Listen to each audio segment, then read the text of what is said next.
పిల్లల్లో ఒకడికి కొంచెం సద్గుణాలు ఉంటాయి, ఒకడు కొంచెం పక్కదారిలో ఉంటాడు, వాడిని సరి చెయ్యాలి.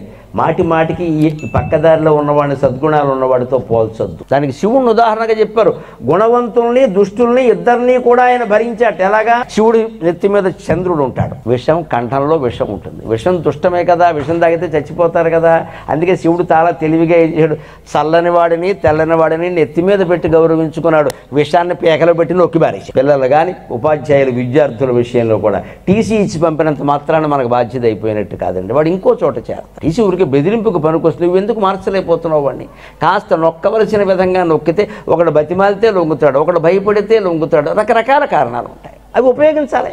అంచేత శివుడు విషాన్ని భరించాడు, చంద్రుణ్ణి ధరించాడు, విషాన్ని భరించాడు. జీవితంలో కొన్ని మనం ధరించాలి, కొన్ని భరించాలి, మొత్తం మీద జీవితాన్ని భరించాలి. తప్ప పిల్లల దోషాలు బయటికి చెప్పకూడదు, కానీ మనం సరిచేయాలి.